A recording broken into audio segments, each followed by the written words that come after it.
Hi there, welcome.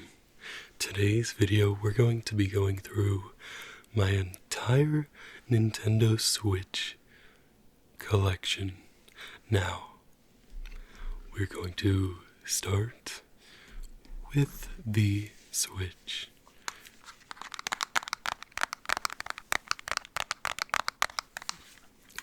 No fooling around today, we get right into the Switch, which I do have the blue and red controller. And if we fire this thing up,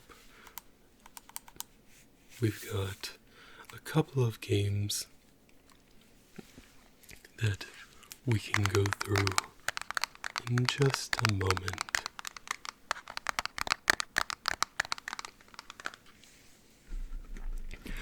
But first, what would a collection video be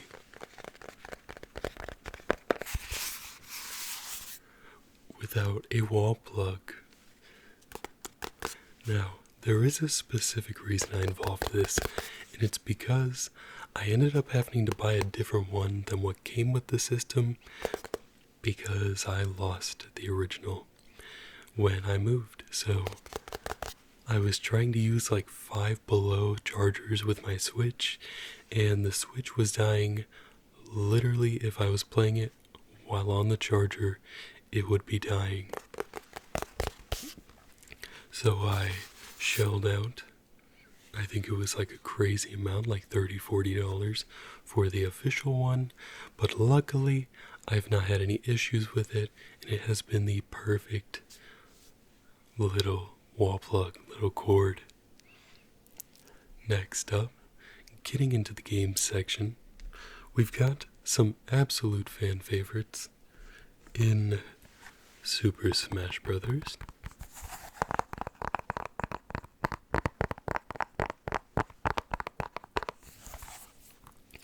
And it says here, everyone is here.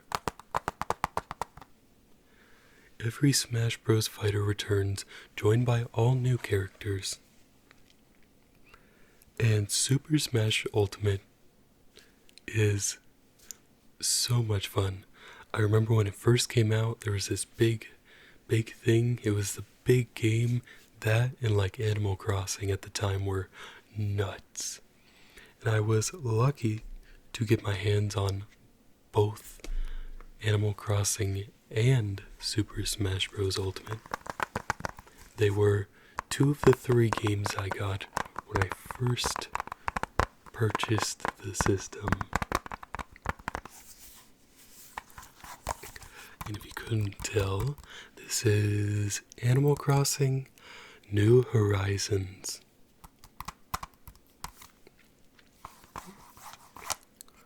We've got Tom Nook right here, his little guys.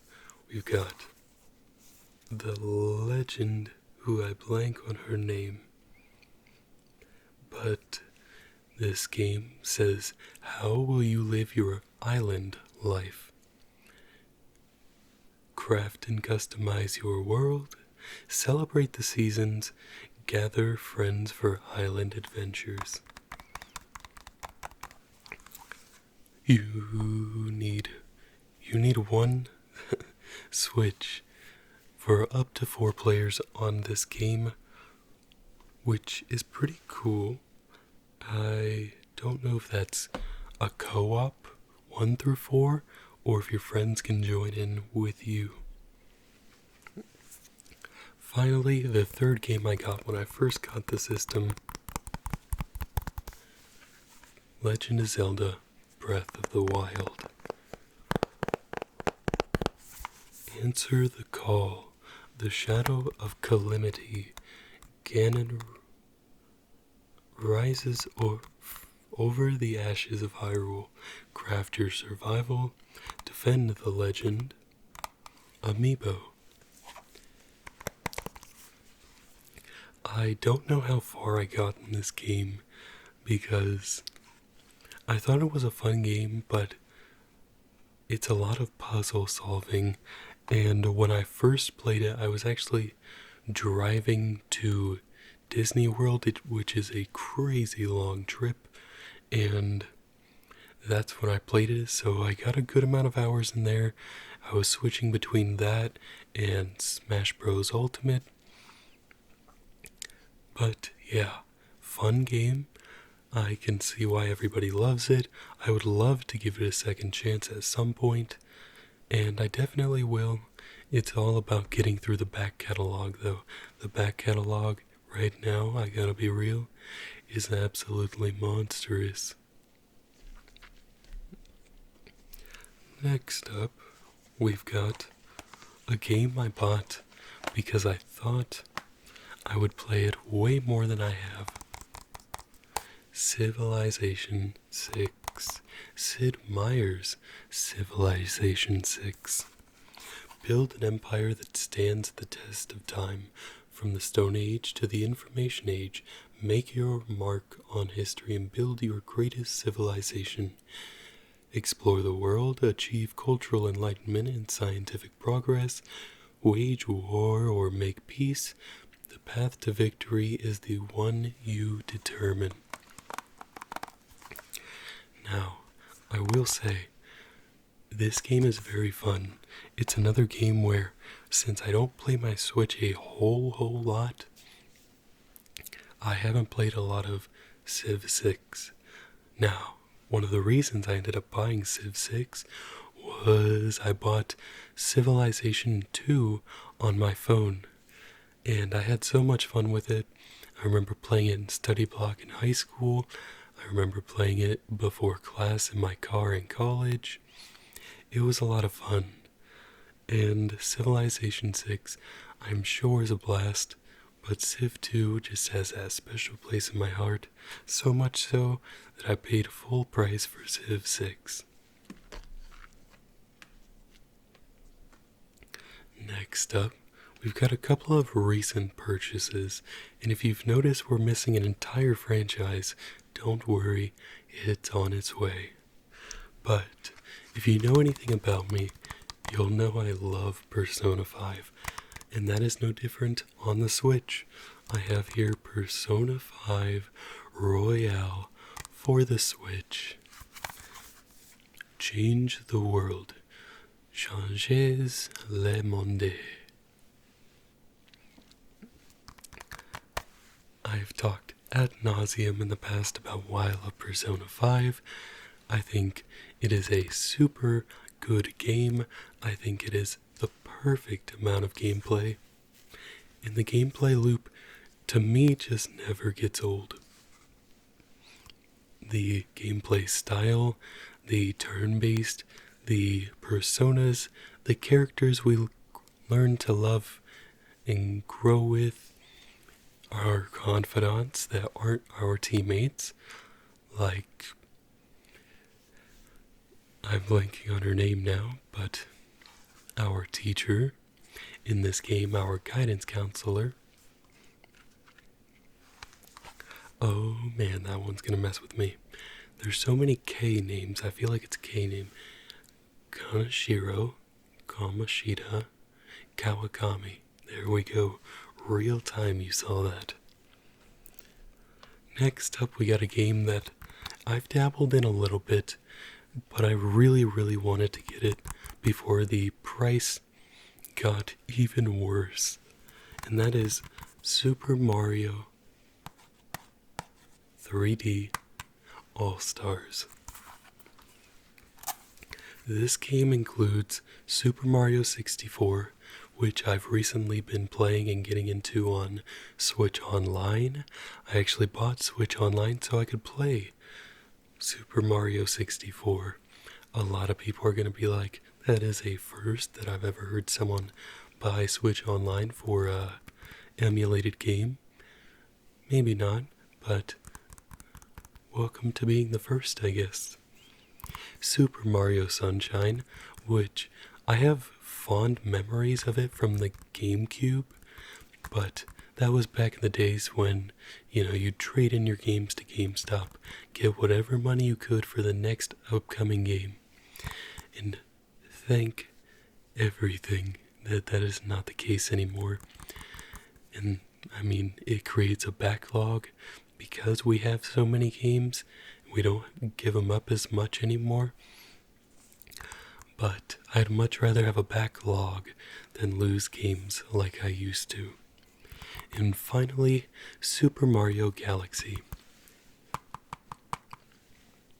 I had this game for the Wii, and I remember not fully understanding what I was doing. At the time, I wasn't a huge Mario fan. I had enjoyed the Super Mario Bros. Game on the DS, the new Super Mario Bros. On the Nintendo Wii, and then I got Galaxy and I was just not blown away. And as a kid, you only have a certain amount of money to spend on games, so I ended up returning it for I don't even remember what at this point. But on the back it says, jump, slide, and soar through Mario's 3D platforming history. 3 classic adventures enhanced for the Nintendo Switch system. Here we got a game I literally know nothing about, and that's Mario plus Rabbids Sparks of Hope. It looked like a vaguely fun game, and it was on sale during Black Friday for like $10 or something like that. So I was like, well, I've been getting into Mario games, so this should be an interesting game, especially for the price that I paid. A galactic adventure like no other. Action-packed, tactical battles, a quest of cosmic proportions, a galaxy of planets to explore. Only the most unlikely team of heroes can rekindle the sparks of hope across the galaxy. And it actually I kind of hyped myself up right there. That looks really fun. I thought it was a multiplayer game. I guess not. Maybe it is, but I literally thought it was a multiplayer game through and through. But next up we have SpongeBob the Cosmic Shake. And as I made this video, there is a sale going on for Battle for Bikini Bottom. It is $12. It looks super worth it. And as much as I want it, I don't know if I'll get it right now. I've already played it on the PlayStation, and I don't have any trips planned coming up, so that will stay where it is. But for now, I've got the Cosmic Shake. When I first saw it, it gave me vibes of Battle for Bikini Bottom, but also a little bit of vibes from the PS2 version, the SpongeBob movie game, just a little bit. Wish-granting mermaids' tears in the hands of SpongeBob and Patrick. What could go wrong? Sure, the very fabric holding the universe together could come undone, opening portals into wild wish worlds, but that's nothing our favorite sponge can't handle with the right cosmic costume. Everybody do the Cosmic Shake. That is, if that's a throwback to what I think it is, that is nuts. If that is a throwback to the Harlem Shake, that's crazy. That is wild. That is almost uncalled for. But now we get to everybody's favorite Nintendo games outside of Mario. And I guess you could say everybody's favorite Game Freak games. I don't know if we're there yet. But here we have Pokemon, Let's Go Pikachu. Pikachu, ever since I saw the show, was one of my favorite characters in the entirety of Pokemon. The more Pokemon I found, the more I realized how cool Pikachu was.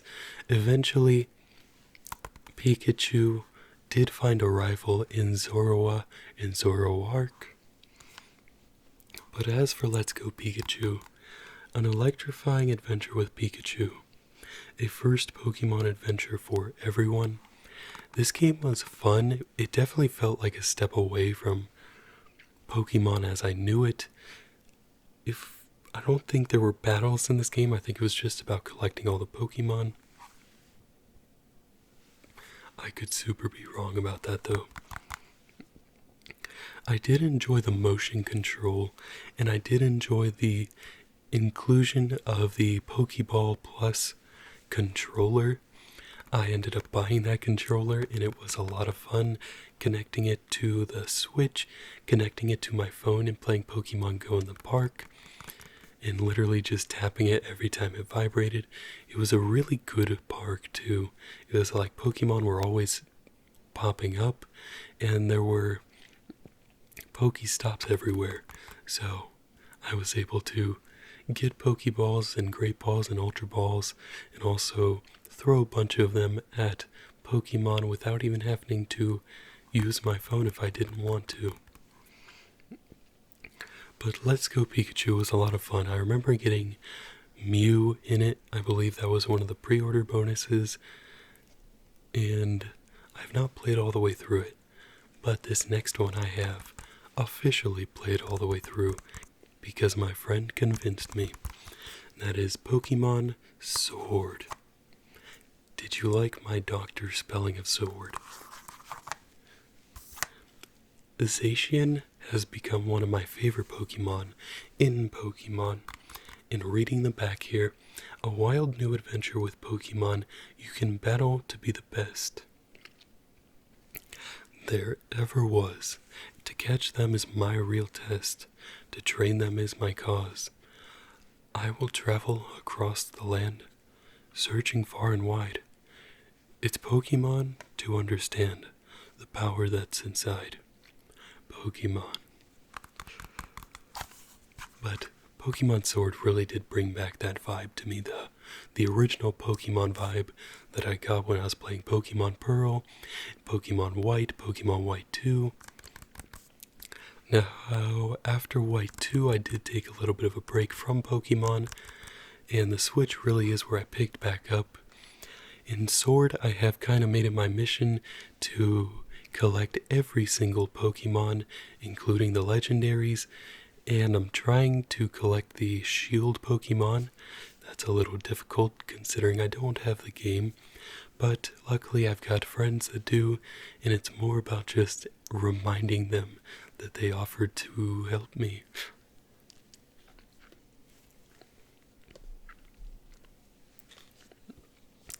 Trying to go a little bit in order here. I've got them out of order just a little bit.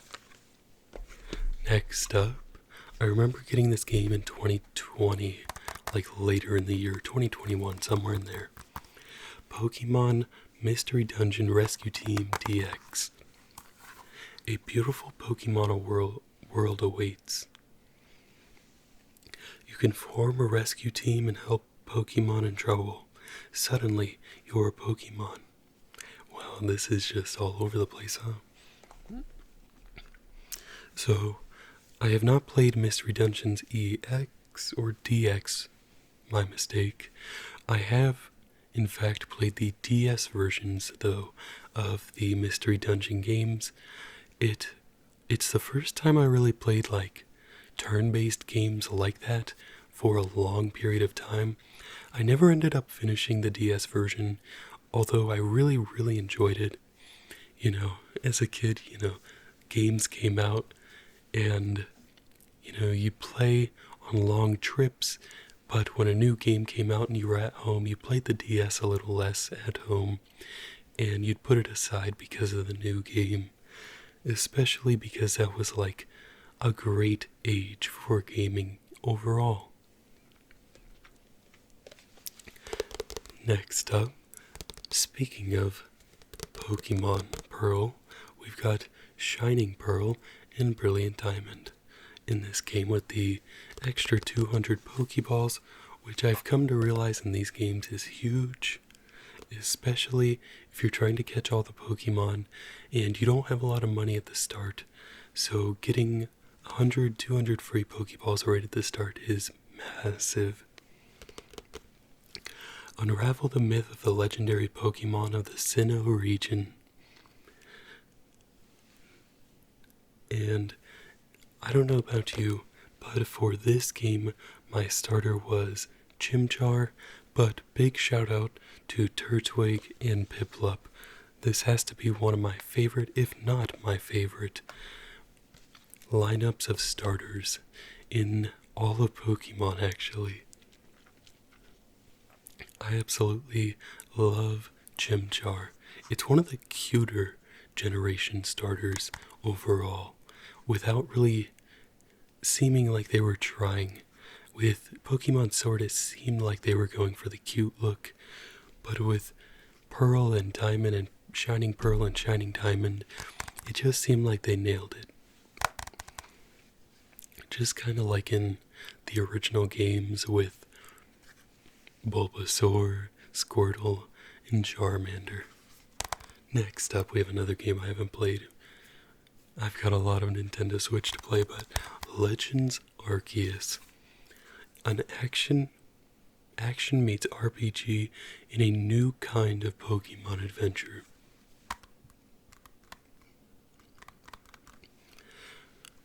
No, this says catch Pokemon using your battle skills or stealth and wits. This game actually looks like a lot of fun. I feel like I'm going to absolutely enjoy it. Arceus is one of those legendaries that just looks awesome. And the Legend series as a whole, bringing in the ability to take damage as the character, not just your Pokemon, is super interesting. I think Legends Z through A is going to be amazing. I want to play it as soon as it comes out, and I'm trying to catch up with the games. And these next two, well, one of the next two, is the game I started playing recently. I want to play a little bit of the story while I'm trying to catch all of the Pokemon in Sword.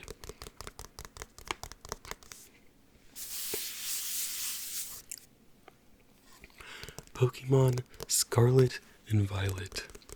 I am playing the Scarlet Edition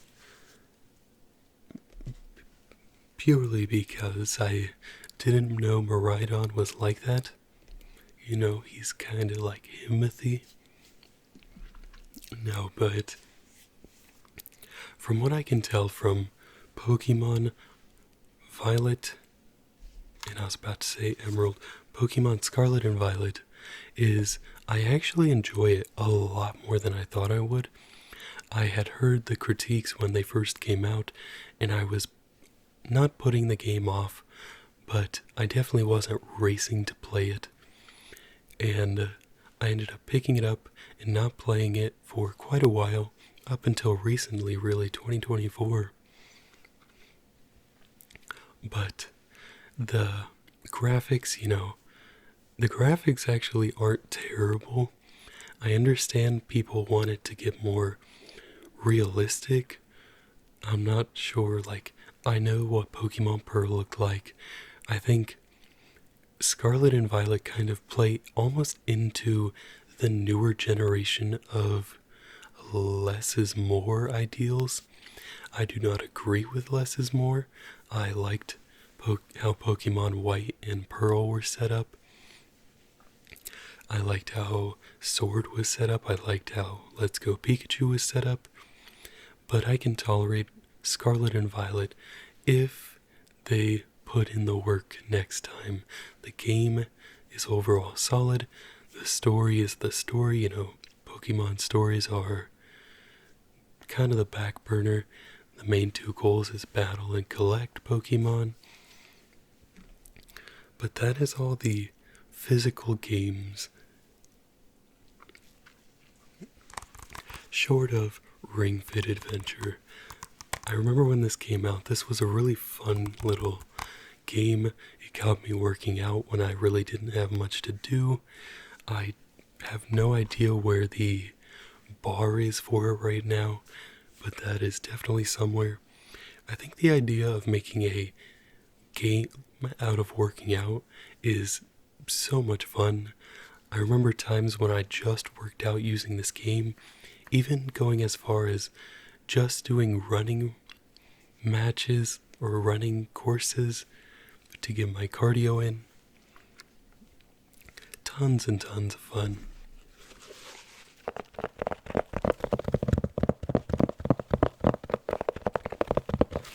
Next up, we've got the game cases. I've got all of the games residing in here.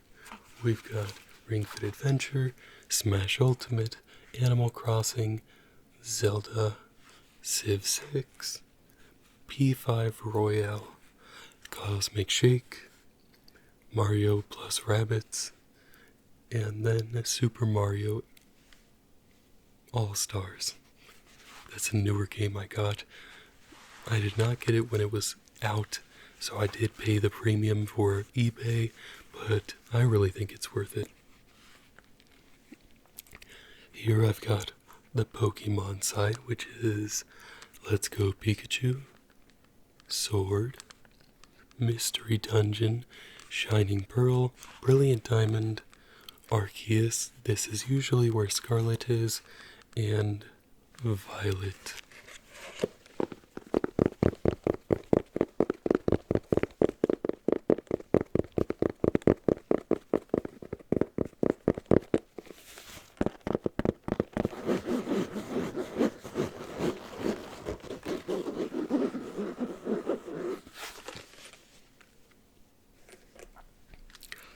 Next up, we've got the actual Switch carrying case, which for me is backwards.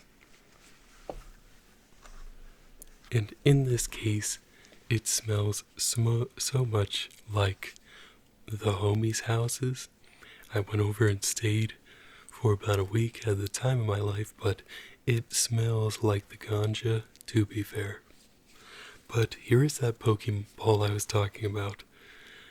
It's so much fun. Being type USB-C really helps. And I don't know, there's something about this Pokeball that just brought the game a little more to life. It was not cheap, I can tell you that.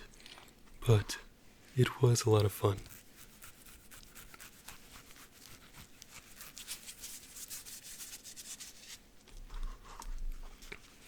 Here we've got the original game carrying cases, which ran out of space for me a little while ago.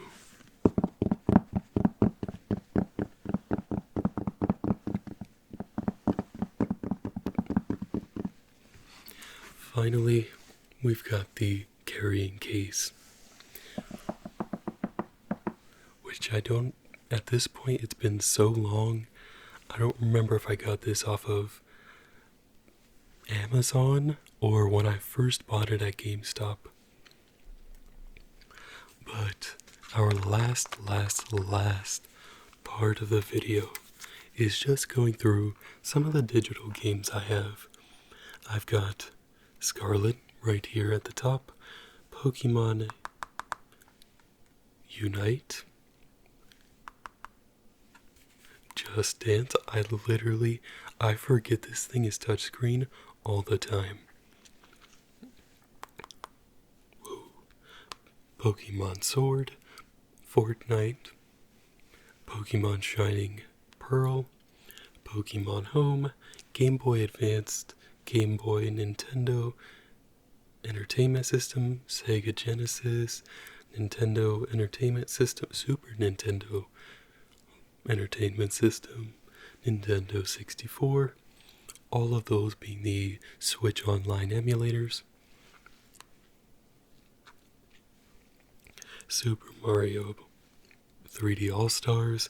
Then we get into some digital games that you haven't seen, Borderlands, Borderlands 2, and Borderlands the prequel, or the pre-sequel. And between those is Persona 5 Royale. I was on set and I wanted to play Borderlands, which I got on the Switch because it was on sale, and I had it on the PS Vita if you've seen the Vita video, and now I have it on the PlayStation 4, so I'm just all Borderlands all the time, I guess, now. But it's actually like a super fun game, especially on the Switch. It's something that is a fun little shooter game that you can take anywhere you go, and it doesn't drain the battery like crazy. Then we've got the Cosmic Shake, Mario Kart Deluxe 8, Persona 4 Golden. It's your boy. I have Persona 4 Golden, Lego Star Wars The Skywalker Saga, which, if it's still August 2024, then, and you have PlayStation and PlayStation Plus, that is one of the games of the month. I already had it, but I think if you didn't have it and you want to try it, it's a really fun Lego game. It's one of those moments of how dare you stand where he stood compared to the complete saga. The complete saga I'd play any day over Skywalker Saga, but the Skywalker Saga was solid. It was a fun, grindy little platinum trophy, and those are my thoughts. Mario Rabbids Spark of Hope, Super Mario Wonder, which around Thanksgiving or Black Friday last year, I finally caved in and got the Switch, what are they called, the vouchers, and the vouchers I used on Wonder, and recently I put my pre-order in for Mario Party Jamboree.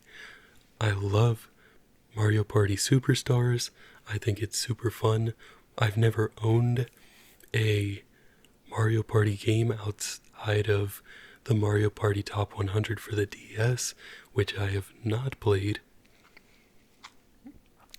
But I'm really excited because Superstars was really fun at my friend's house, and I think Jamboree is going to be a really fun game, even on my own. I didn't know that you could play against the CPU up until recently, in my defense.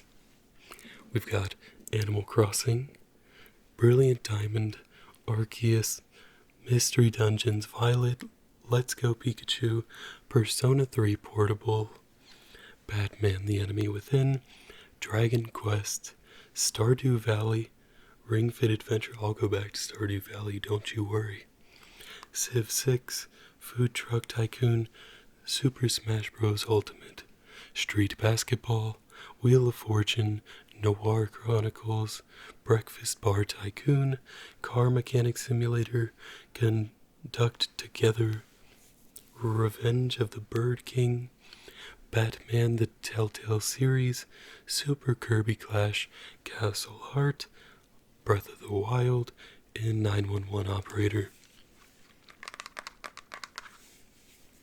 Stardew Valley, let me just say, is made for mobile gaming. It is the game that I can take anywhere, play anywhere. Anybody that is kind of a gamer probably has played something adjacent to Stardew Valley, if not Stardew Valley. And it was actually my boy Max, shout out Max in the comments. Our boy Max reintroduced me to Stardew Valley when I was on set working with him, and he brought out his Switch and was letting someone else play it, and I was like, oh my gosh, that looks like the most peaceful game I've ever seen in my life. And I just kind of got hooked on Stardew Valley, both as a concept and as a game. I feel like Stardew Valley and Dragon Quest Builders 2 thrive on the Switch. I really want Dragon Quest 2 Builders on the Switch. I've got it on my PlayStation, I've got it on my Steam account, but it seems like the perfect Switch game. Now, maybe if I got a PlayStation Portable, that would fix my issue, but I can't take a portable with me on sets, so that is the conundrum that I always find myself in, and why I always have 3 or 4 versions of the same games. And that is it for this video. Bless up. I just realized that my phone stopped recording right at the end of the video, so that is huge. Once again, quick shout out to Max for introducing me to Stardew Valley, and I want to thank you so much for watching. This was a long one, but I hope you enjoyed. And we are 77 subscribers away from 500 subscribers, so join the cause. We are almost to 500, and thank you so much for watching. You're amazing. I will see you in the next video.